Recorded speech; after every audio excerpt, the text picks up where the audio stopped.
जब आप पढ़ोगे हनुमान चालीसा तो उसमें एक लाइन आती है, अष्ट सिद्धि नवनिधि के दाता असवर दीन जानकी माता। सब लोग पढ़ते हैं, लेकिन एक्चुअल में बहुत कम लोग हैं जिनको इसका मतलब मालूम है। 2 से 5% लोग ही हैं जिनको इसका मीनिंग मालूम है।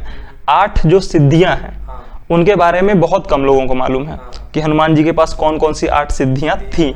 जब आप रिवाइज कर रहे हैं, जब आप हनुमान चालीसा पढ़ रहे हैं, अष्ट सिद्धि नवनिधि के दाता असवर दीन जानकी माता, ठीक, आप वही सिद्धियां हनुमान जी से लेना चाहते हैं तो आपको पता होना चाहिए कि वो 8 सिद्धियां कौन कौन सी हैं और उससे होने क्या वाला है, कि आपके पास जब वो सिद्धियां आ जाएंगी उससे आपको क्या फायदे होंगे। माता सीता ने उनको ये वरदान दिया था कि 8 जो सिद्धियां हैं और जो 9 निधियां हैं वो आप किसी को भी प्रदान कर सकते हैं अगर वो आपकी भक्ति कर रहा है तो।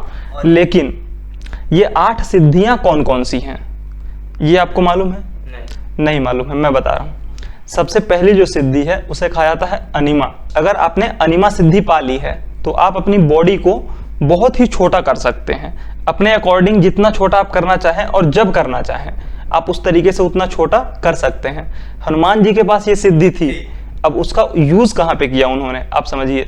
जब वो लंका जाते हैं तो उन्होंने अपना रूप छोटा कर लिया था और पूरी लंका में घूमते रहे और किसी को पता ही नहीं चला कि यहाँ पे हनुमान जी आ चुके हैं, सर्च ऑपरेशन चला रहे हैं, माता सीता की खोज कर रहे हैं। तो अगर आपके पास अनिमा सिद्धि आ गई तो आप इस तरीके से अपनी बॉडी को कंट्रोल कर सकते हैं, छोटा कर सकते हैं।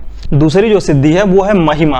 मैं पहले आपको 8 सिद्धियां बता देता हूँ। अनिमा, महिमा, गरिमा, लघिमा, प्राप्ति, प्रकाम्य, इसित्व, वसित्व, ये 8 सिद्धियां हैं जो हनुमान जी के पास थी। अगर आप उनसे प्राप्त करना चाहते हैं तो आपको उनकी भक्ति करनी पड़ेगी। हमने अभी अनिमा सिद्धि की बात की। अगर अनिमा सिद्धि आपके पास है तो आप अपनी बॉडी को कभी भी छोटा कर सकते हैं, ठीक।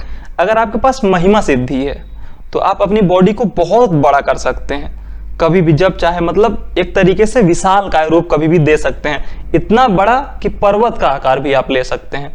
और हनुमान जी ने यह काम किया था। लंका में ही जब वो माता सीता के पास जाते हैं तो माता सीता उनसे बोलती हैं कि हनुमान, मुझे बहुत ज्यादा डाउट्स हो रहे हैं तुमको देख करके कि आखिरकार तुम लोग इस लंका की आर्मी से, ये जो रावण की आर्मी है, उससे कैसे लड़ोगे और उसके सामने कैसे टिक पाओगे, उससे कैसे जीत हासिल कर पाओगे।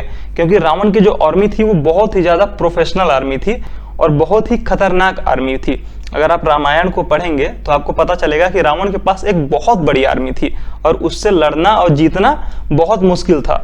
उसके अलावा उसका जो जियोग्राफिकल लोकेशन था लंका का, वो इस तरीके का है कि समुद्र को पार करके जाना वो ही बहुत मुश्किल काम है। पहली बात तो वहां पहुंचना ही बहुत मुश्किल काम है। अगर आप पहुंच जाते हैं किसी भी तरीके से तो फिर उस आर्मी से जाकर के लड़ना, उसी के घर में उसको हराना, ये अपने आप में एक बहुत बड़ा चैलेंजिंग टास्क होता है। तो ये डाउट है माता सीता को। रामायण में एक चौपाई है, मोरे हृदय परम संदेहा सुनि कपि प्रकट कीन्ह निज देहा, कनक भूधराकार शरीरा समर भयंकर अति बलवीरा। कनक भूधराकार शरीरा है मतलब पर्वत के जैसा आकार। इस तरीके का आकार लेकर के माता सीता को हनुमान जी ने दिखाया और साथ में ये भी बताया कि इस तरीके के और भी बहुत से वानर हैं हमारी आर्मी में।